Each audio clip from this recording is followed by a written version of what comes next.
Hello and welcome to the IAS academy. आज है तारीख 17 जनवरी और शुरू करते हैं प्लेन्स स्पेसिफिक करंट अफेयर का न्यूज़ डिस्कशन। हमारी पहली न्यूज़ विलेज डिफेंस गार्ड को लेकर है। अभी न्यूज़ में क्यों है? दरअसल जम्मू कश्मीर गवर्नमेंट ने विलेज डिफेंस गार्ड को फिर से बनाने की अनुमति दे दी है। अब ये विलेज डिफेंस गार्ड होती क्या है?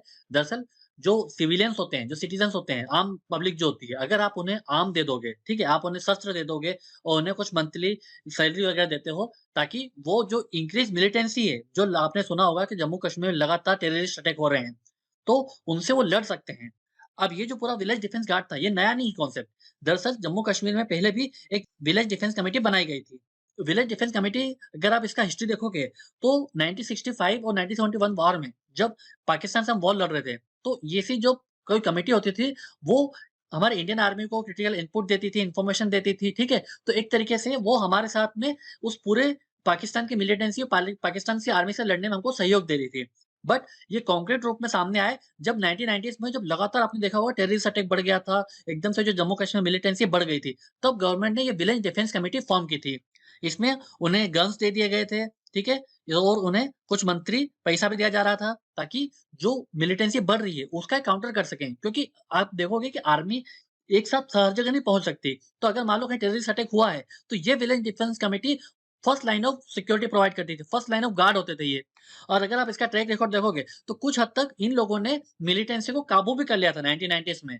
बट 2000 में क्या हुआ, फिर से इन विलेज डिफेंस गार्ड को डिसबैंड कर दिया गया। क्यों? क्योंकि कई ह्यूमन राइट वायलेशन के केस आ रहे थे कि ये देखा जा रहा था कि जो विलेज डिफेंस कमेटी के जो लोग हैं, वो रेप केस में सामने आ रहे थे, एक्सटॉर्शन देखने को मिल रहा था। यहाँ तक कि सिविलियन केस में वो लोग इंटरफेयर कर रहे थे, लैंड डिस्प्यूट में वो लोग अनड्यू एडवांटेज ले रहे थे, लोगों को धमका रहे थे, ठीक है? तो ये ह्यूमन राइट वायलेशन देखने को मिल रहा था। इसी को देखते हुए जो बहुत सारे जो कंप्लेंट्स को देखते हुए सरकार ने 2000 में इसको विलेज डिफेंस कमेटी को बंद कर दिया। चूँकि अब आप जम्मू कश्मीर देख रहे हो कि 370 हटने के बाद से जो लगातार सिविलियंस पे जो अटैक हो रहे हैं, खासकर जो माइग्रेंट्स हैं, वहाँ पर उन पे अटैक देखने को मिल रहा है। तो एक डिमांड उठी थी, फिर से विलेज डिफेंस कमेटी को रिवाइव किया जाए। अब इस विलेज डिफेंस कमेटी को विलेज डिफेंस गार्ड बोला जा रहा है। इन्हें भी गन दिया जाएगा, इन्हें भी ट्रेनिंग दी जाएगी। ट्रेनिंग कौन देगा? सीआरपीएफ इनको ट्रेनिंग देगी और इनको कुछ मंथली पैसा 4500 पर मंथ इनको दिया जाएगा। पर अभी भी क्रिटिसिज्म वही बने हुए हैं, क्योंकि सुप्रीम कोर्ट का अगर आप जजमेंट देखोगे सलवा जुडूम वाले में, जो कि छत्तीसगढ़ में जिन्होंने बनाया था कि आम पब्लिक को जब उन्होंने गन दे दिए थे ताकि वो नक्सलाइट से लड़ सकें, तो सुप्रीम कोर्ट ने इसको अनकॉन्स्टिट्यूशनल बोल दिया था कि सरकार को कोई हक नहीं बनता कि वो आम जनता को गन दे के किसी को मारने का अधिकार दे। पर गवर्नमेंट का भी अपना स्टैंड है। उन्होंने ऐसा बोला है कि हम हमारी जिम्मेदारी से पीछा नहीं छुड़ा रहे हैं, क्योंकि जो सिटीजन को सिक्योरिटी प्रोवाइड करने की जिम्मेदारी किसकी होती है? गवर्नमेंट की होती है। वो उसकी मोरल रिस्पांसिबिलिटी होती है। यहाँ पर जो स्टेट कर रही है, जो गवर्नमेंट कर रही है, वो एम्पावर कर रही है सिटीजन्स को, ताकि उन्हें एक प्रोटेक्शन मिल सके, उनमें कॉन्फिडेंस बिल्डिंग आ जाए। जब आपके पास हथियार होंगे, तो लोग डरेंगे, खासकर टेररिस्ट लोग डरेंगे कि यार इनके पास गन हो सकते हैं कि मैं अटैक करूँ या ना करूँ। तो एक टाइप से वो डिटरेंस क्रिएट हो जाएगा। तो इससे कुछ अटैक में कमी आ सकती है। तो एक ओवरऑल ये सिटीजन की भलाई के लिए ही किया जा रहा है, ऐसा गवर्नमेंट का मानना है। तो अगर यूपीएससी प्रीलिम्स से पूछते विलेज डिफेंस गार्ड कहाँ है? तो ये जम्मू कश्मीर के जो सिविलियंस होते हैं, जो सिटीजन हैं, उन्हें शस्त्र दिए जा रहे हैं, उन्हें कुछ मंथली पैसा दिया जा रहा है ताकि मिलिटेंसी से वो फाइट कर सके। तो ये पूरा कॉन्सेप्ट है विलेज डिफेंस गार्ड का। अब चलते हैं आगे। हमारी अगली न्यूज़ डॉपलर वेदर रडार्स को लेकर है। अभी न्यूज़ में क्यों है? दरअसल union minister of earth science ने ये स्टेटमेंट दिया है कि पूरी कंट्री अब डॉपलर रडार नेटवर्क में आ जाएगी बाय 2025 तक, ताकि जो एक्सट्रीम वेदर इवेंट्स होते हैं, जैसे कि फ्लड हो गया, उसको प्रिडिक्ट किया जा सके, ताकि जो जनहानि होती है फ्लड से, उसे रोका जा सके, उसे कम किया जा सके। तो ये डॉपलर वेदर रडार जो है, वो अक्रॉस द कंट्री लगाया जाएगा। अब हमें ये जानना है कि ये डॉपलर वेदर रडार होता क्या है? तो देखिए ये एंटीना आपको मिलेगा। तो ये जगह-जगह पे ये इंस्टॉल किए जाएँगे। दिल्ली में भी आपको कई जगह इंस्टॉल मिल जाएँगे। तो यहाँ पे जो एंटीना होता है, ये एक इलेक्ट्रोमैग्नेटिक वेव पास करेगा और जब कहीं रेन हो रहा होगा, तो वहाँ पे जब उस ऑब्जेक्ट से टकराएगा, जैसे रेन ड्रॉप है या फिर स्नोफ्लेक्स है, तो उससे जो इलेक्ट्रोमैग्नेटिक वेव टकराएगी, तो उससे वो पता कर सकेगा कि इसकी मोशन कितना है, इसकी इंटेंसिटी कितनी है, ताकि ये पता किया जा सके कि रेन का फॉर्म है या स्नो फॉर्म में है या फिर हेल फॉर्म में है। और उस ड्रॉपलेट से टकराने के बाद ये जो डाटा है वापस से इस एंटीना से रिसीव किया जाएगा, ताकि जो मीटरोलॉजिस्ट हैं वो स्टडी कर सकें कि ये कितना खतरनाक हो सकता है, इसकी गति कितनी है, ये कहाँ तक कवर कर सकता है, ताकि हमें जो डाटा, जो फ्लड होने की संभावना है, जो एक्सट्रीम, जो एकदम से जो क्लाउड बर्स्ट होता है, तो उसको हम पहले से प्रिडिक्ट कर सकते हैं, ताकि अगर हमें पता हो कि क्लाउड बर्स्ट होने वाला है, लोगों की जान का खतरा है, तो हम तुरंत इवैक्यूएशन मिशन जो है स्टार्ट कर सकते हैं। सिग्निफिकेंस क्या है? इससे हमें एक्सटेंट और इंटेंसिटी का पता चल जाएगा रेनफॉल का, ताकि हम थंडरस्टॉर्म और लाइटनिंग को भी मेजर कर सकते हैं रियल टाइम में कि अभी यहाँ पे हो रहा है और उसकी इंटेंसिटी कितनी है। ताकि हम ऐसे डिजास्टर को प्रिवेंट कर सके। अगर हम सिर्फ 2022 के डाटा को देखें तो थंडर स्टॉर्म और लाइटनिंग से लगभग 1285 लोगों की जान गई है और फ्लड्स और हेवी रेन्स में 835 लोगों की जान गई है। तो ये जान हम कम कर सकते हैं डोपलर वेदर रडार को यूज करके। तो हमें यूपीएससी में इतना पता होना चाहिए कि डोपलर वेदर रेडर सिस्टम होता क्या है और ये कैसे काम करता है। तो ये यूपीएससी आपसे ये पूछ सकती है। अब चलते हैं आगे। हमारे अगली न्यूज स्वास्थ्य इनिशिएटिव को लेकर है। अब ये न्यूज में क्यों है? दरअसल सीएसआईआर की एक सब कमेटी की बैठक हुई स्वास्थ्य इनिशिएटिव को लेकर। अब हमें ये जानना है कि आखिर स्वास्थ्य इनिशिएटिव है क्या।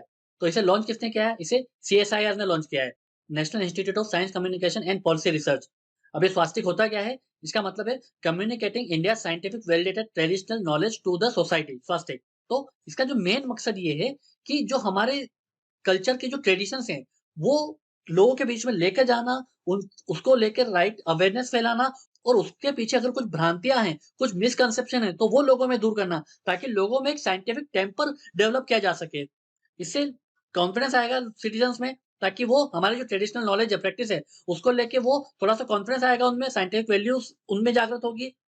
तो इसके लिए ये बॉडी करेगी क्या सीएसआई कि जितने भी हायर एजुकेशन इंस्टीट्यूट हैं, एक्सपर्ट्स हैं, उनके साथ मिलकर स्वास्थ्य इनिशिएटिव के अंडर जितने भी हमारे जो ट्रेडिशनल प्रैक्टिसेस हैं, कल्चर्स हैं, जो आपको देखा होगा ट्राइबल सोसाइटी कई बीमारियों को क्योर कर सकती है, तो ये हमारे क्या हो गया, ये ट्रेडिशनल नॉलेज हो गया। तो इन्हें डॉक्यूमेंट किया जाएगा, इन्हें साइंटिफिकली वैलिडेट किया जाएगा, ताकि जो हमारे पब्लिक हैं, जो हमारे सिटीजन्स हैं, उन सबके बीच में इसको लेकर एक अवेयरनेस फैलाई जा सके।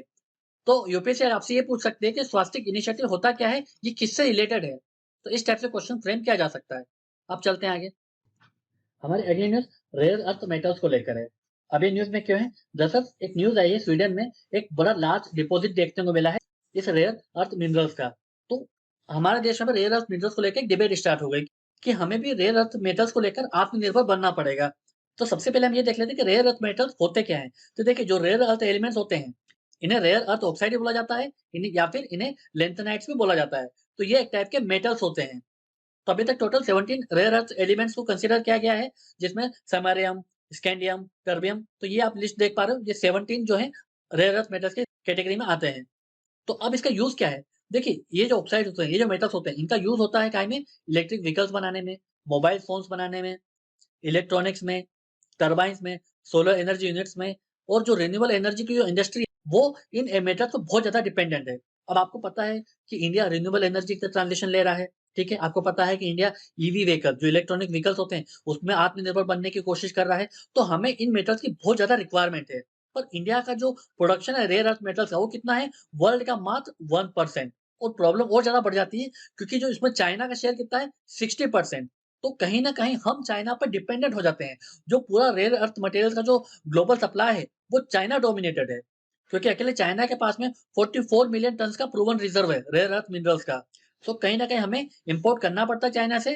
तो चूँकि जियोपॉलिटिक्स का इम्प्लीकेशन देखते हुए, क्योंकि हमारे चाइना के साथ में संबंध अच्छे नहीं है। चाइना के साथ में कभी भी संबंध बिगड़े तो चाइना कभी भी इम्पोर्ट को रोक सकता है, या अपनी मर्ज़ी से वो वर्ल्ड में इन रेयर अर्थ मटेरियल्स के सप्लाई को कम या ज़्यादा कर सकता है, ताकि वो जियोपॉलिटिकल एडवांटेज ले सके। तो किसी भी कंट्री के लिए किसी और कंट्री पे इसे डिपेंडेंट नहीं रहा जा सकता। खासकर ऐसे समय में जब हर कंट्री रिन्यूएबल एनर्जी की तरफ शिफ्ट हो रही है, हर कंट्री ईवी व्हीकल्स बनाना चाहते हैं, क्योंकि आपको अगर क्लाइमेट को फाइट करना है, तो आपको रिन्यूएबल एनर्जी की तरफ जाना पड़ेगा, ईवी व्हीकल्स की तरफ जाना पड़ेगा। इलेक्ट्रॉनिक्स में हम जो बहुत ज़्यादा इम्पोर्ट कर रहे हैं, तो हमारा जो फॉरेक्स रिजर्व है वो डिप्लीट हो जाता है। तो कहीं न कहीं हमें अपने रेयर अर्थ मेटल्स को लेकर बहुत ज़्यादा सीरियस थॉट लेने की आवश्यकता है। तो हमें दूसरी कंट्रीज़ की ओर भी देखना पड़ेगा कि उनके पास में रिजर्व है, तो हम उनसे इम्पोर्ट कर सकते हैं, या हमारी कंट्री में जो डोमेस्टिक प्रोडक्शन है रेयर अर्थ मटेरियल्स का, उसे कैसे बढ़ाया जा सकता है। तो इंडिया को अभी इस बारे में सीरियसली सोचना पड़ेगा। अब चलते हैं आगे। हमारे अगली न्यूज़ रेगुलेटरी स्टैंडर्ड्स को लेके है, जो कि food safety and standard authority of India FSSI, वो बासमती राइस के लिए जो स्टैंडर्ड लेके आई है, रेगुलेटरी फ्रेमवर्क लेके जो आई है, उसके ऊपर ये पूरी न्यूज़ है। और ये जो स्टैंडर्ड है, ये अगस्त 2023 से लागू हो जाएँगे। अब इसका एम क्या है? क्योंकि बासमती राइस हम बहुत ज़्यादा एक्सपोर्ट करते हैं, तो अगर उसके क्वालिटी को लेके कोई सवाल उठता है, तो इससे हमारा एक्सपोर्ट हैम्पर होगा, ठीक है? इससे जो डोमेस्टिक ट्रेड होगा, वो हैम्पर होगा, क्योंकि हमारा एक क्वालिटी प्रोडक्ट है ये, हमारा ब्रांड है बासमती राइस भारत के लिए।